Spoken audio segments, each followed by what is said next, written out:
Alright, just conversing a little bit with my brother. You got a nice grenade here on the left. Oh yeah.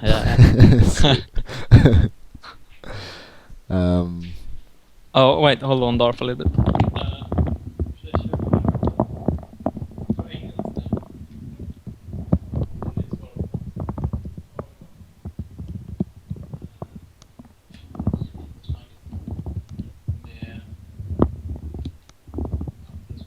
Go.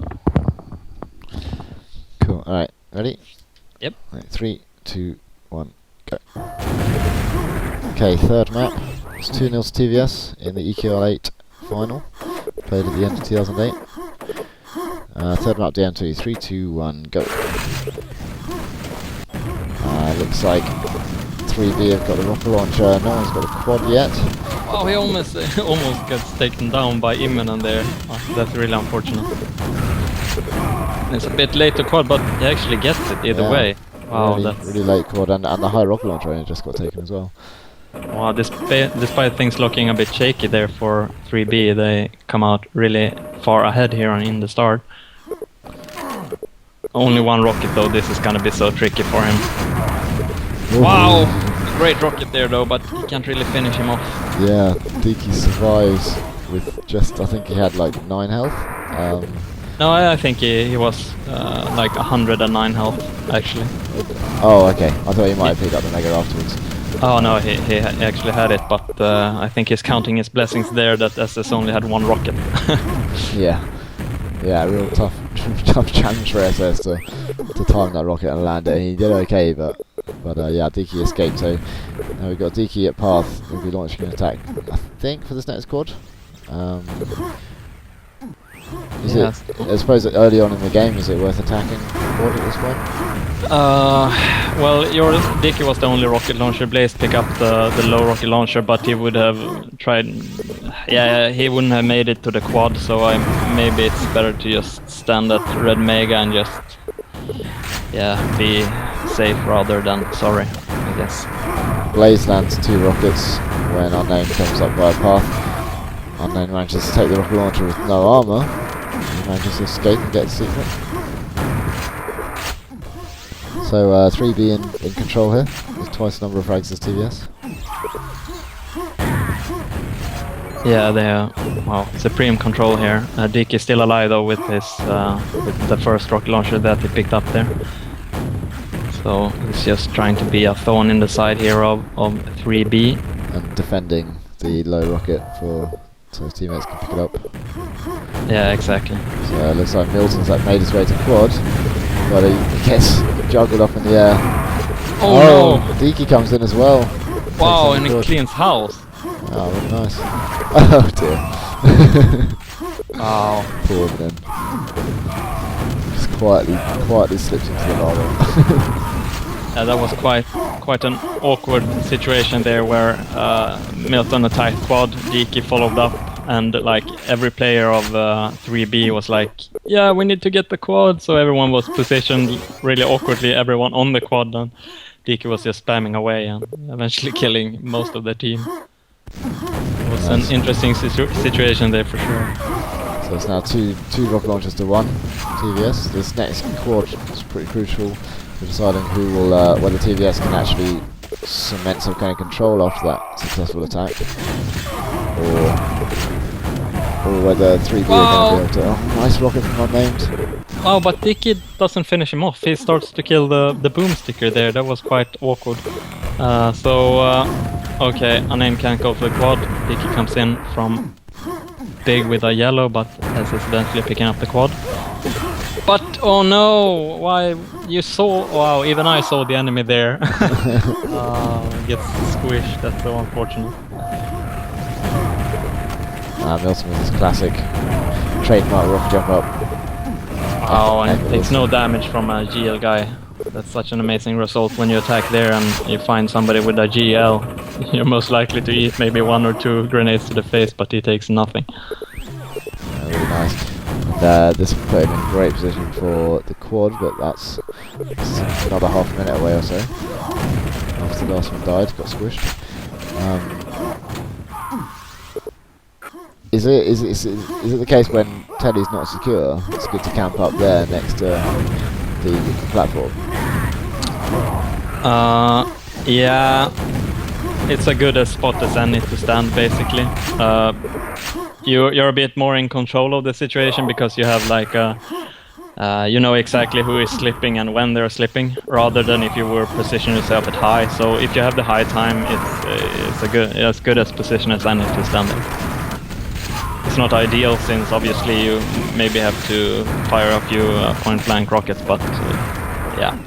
Yeah, there's no armor up there either, so you can't stay there for very long. It's not the best position in the game, but it's like situational. And Milton, who always goes for that play on this map, he probably has a lot of experience when it's a good time and when it's not. Yeah, I suppose there's always the aim is always to get Teddy secure and get all your enemies taking lava baths.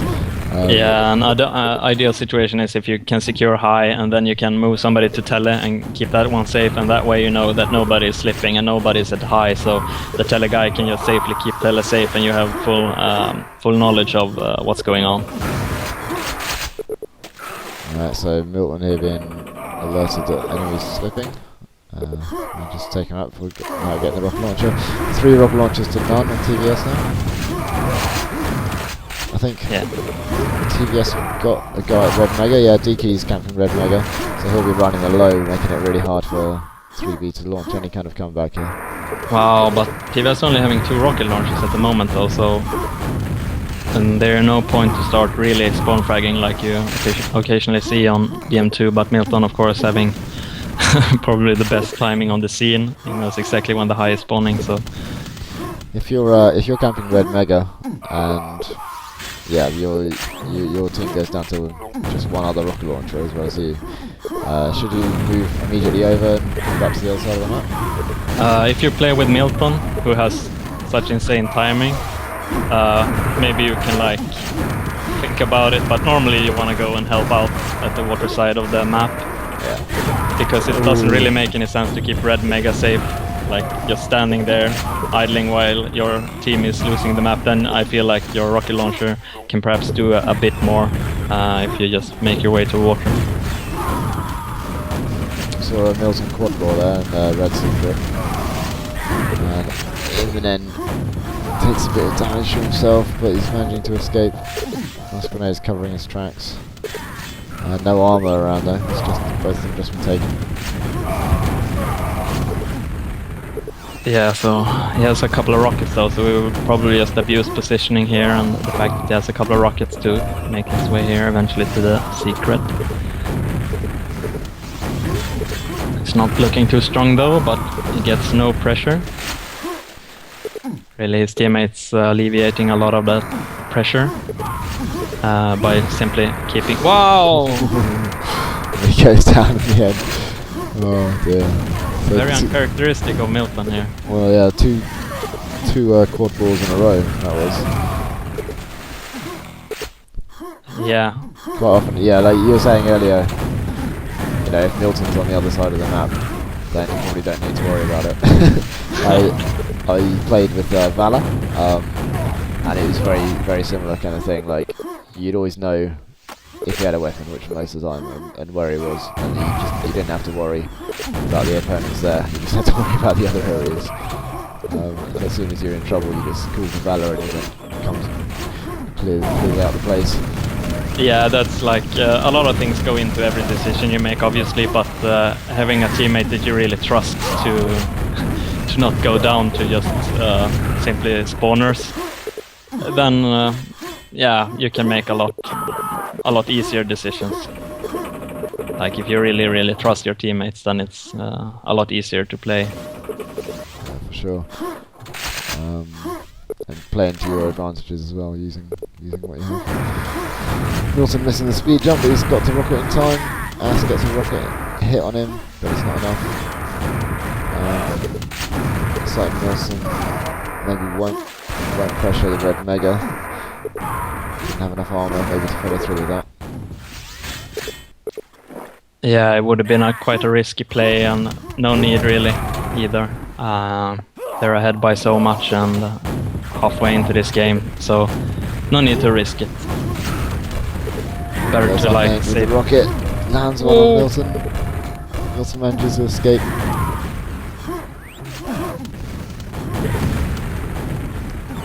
Yeah, I think it was a very good call by Milton. When the game is open, like this one, it's not completely closed at least, not very open. Very Perfect harmless. timing there with the quad, so now he's going to get this mega. And that will give him a really good stack. He might be trying to... He might try and take out the red mega campers now. Off he goes, doesn't push the button, knocks the jump across, knocks ass in the Goes for the lava. surprise faction. Wow. Yeah. Oh, okay. No, takes it down in the end. It's one too many rocket launchers that Milton had to deal with there.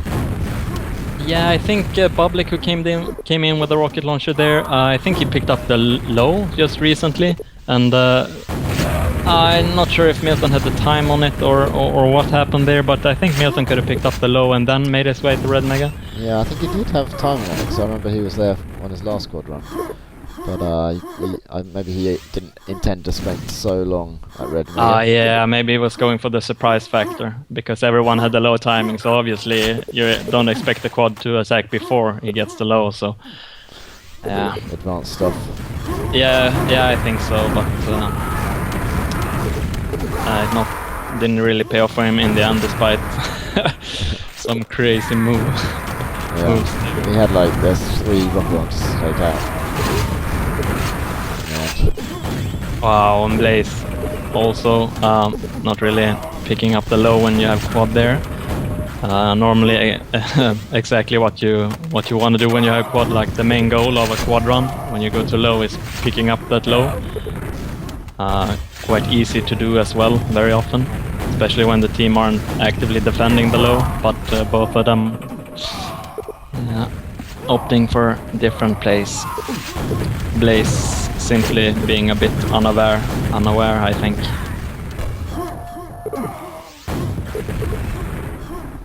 Even in with some defensive play, gets himself down to the rockets, Teddy. So let's see if Blaze can redeem himself now.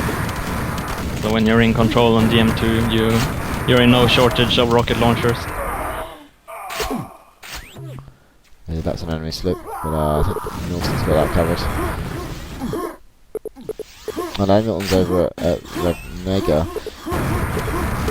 Blaze gets blocked, nice block, delays him. Oh my god. Close one. Oh, dearie me. Oh. Just a little bit of poor position there. I think he thought he'd gone around the back of that spawn. Yeah, I thought so too, but the spawn was further back then. Just caught him. Yeah, you safe play here by tVS. Just dealing as much damage as you possibly can in a safe position. Very standard on DM2 to stand on top of that lift, because no SG guys can normally spam you out or get in close range. So we've still got Milton at red mega, which is helping tVS to rack up hundreds of frags. 200 in the lead now, and the frag rate is really, really high. Yeah, this is basically the goal of every DM2 you play. Like, this normally only happens when you play a team that's quite far below your skill level. Because when you're facing a very even team, it's extremely hard to do. Because when you keep red mega safe, they get so much added pressure on the water area of the map that they normally can't keep it safe. Because then everyone will stop flooding red mega and trying to keep low safe if you manage to keep that one safe. So it's a bit tricky to keep it safe if you're up against an even team, but it seems like tVS are stronger than 3B here on all positions, so that makes this possible. Yeah, tVS being the favourites going into this game. Not having slackers in the season, and 3B surprising everyone by beating Druids in the semi. Ooh, Blaze takes a little lava bath. He gets out. A spawner right there, spawn just after the rocket landed. He does really well to land the shots he needs to land. Escape. Now he's fully stacked again 10 seconds later. Nice play. Yeah, so it seems like Milton has been taken out here, looking for a rocket launcher.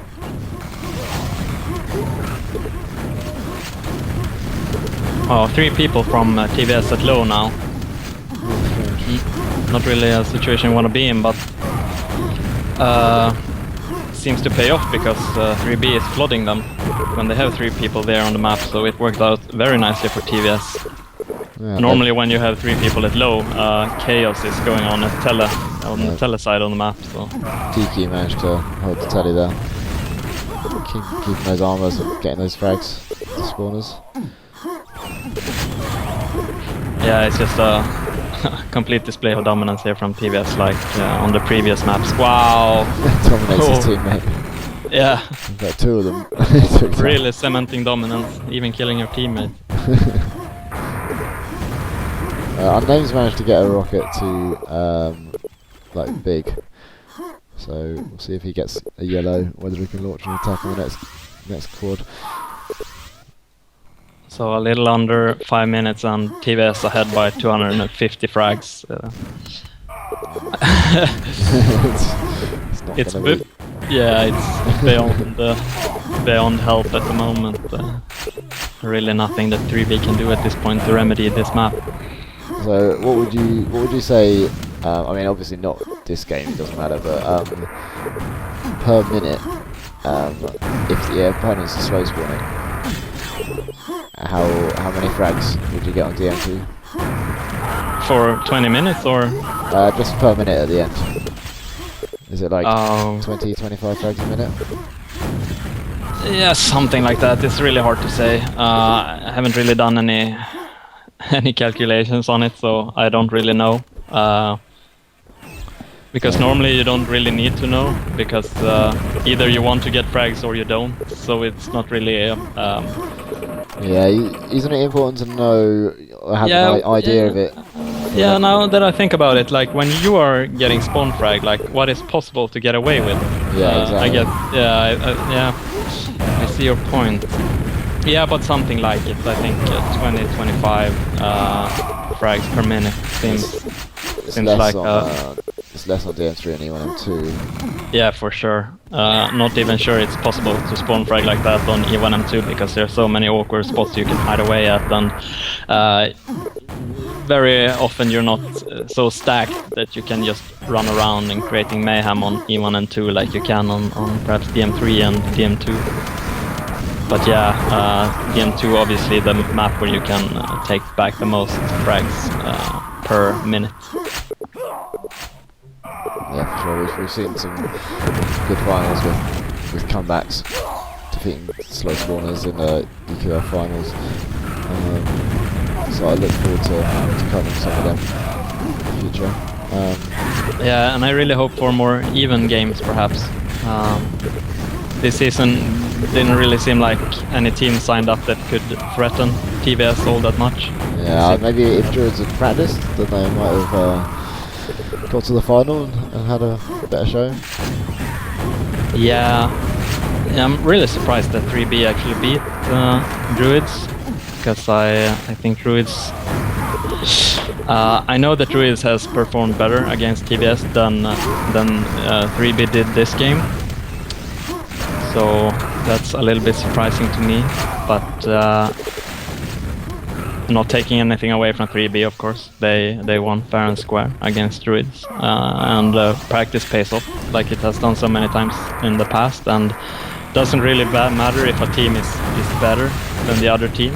What matters is the result at the end of the season. So I mean, there's no real excuses. You can say that the worst team won or something like that. I think didn't 3B have Bulat for the semi? Yeah, they did. He's probably a starting lineup player, right? So I don't know. I know Bulat is very good on duel and has been. I never thought of Bulat as much of a TDM player though in Form 4.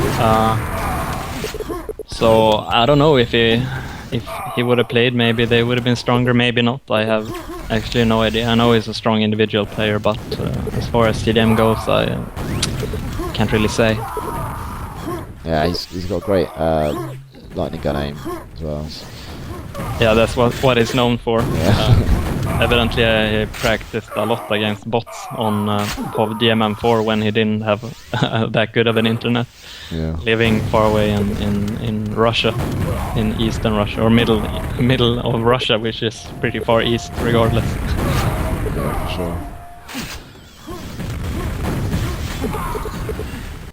Alright, so Yeah, 25 seconds, over 300 frags, and it seems like tVS started relaxing a little bit perhaps when they all were approaching 100 frags. So wow, a lot of awkward telefrags and squishes has happened at Big. So, Iminen's the only player not to get over 100 tVS. Oh, poor Iminen. So 412 to 81, that's the final map. EQL8 goes to tVS, 3-0 over the Russians 3B. Yeah, that's about as much of a rape as you can see on DM2, especially in a grand finals where the teams are supposed to be fairly even.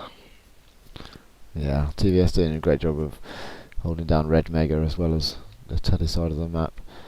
Getting a really high frag rate, nearly all their players getting 100.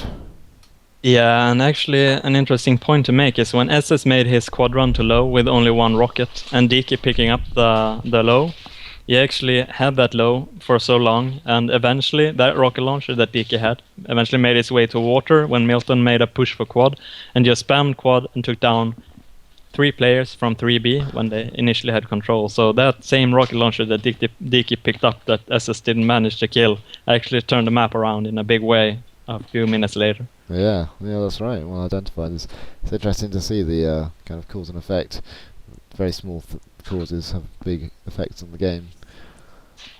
Yeah, and how tiny mistakes, or not really mistakes, but if you catch my drift, like tiny little things can like multiply so much during the course of a game, and how like really big things can have little to no impact. It's quite interesting how the dynamic can be sometimes. For sure, yeah. I mean, it's not like Diki didn't have help. Like he had a teammate blocking the enemy quad platforms, getting in the way, so that rocket was slightly in the wrong place, just not able to get past that shotgunner in front of him, and that could have been the move that turned the map around. Yeah, for sure. Like the smallest things can have the largest impacts, I guess. Yeah. All right. Well, that's EQL8 done and dusted. Played in the very end of 2008. And it's tVS's second victory, them having won EQL6 previously. And Slackers winning EQL7 on a walkover in the final. We'll see if they come back to EQL9. I think they do, actually, if I recall correctly. Yeah.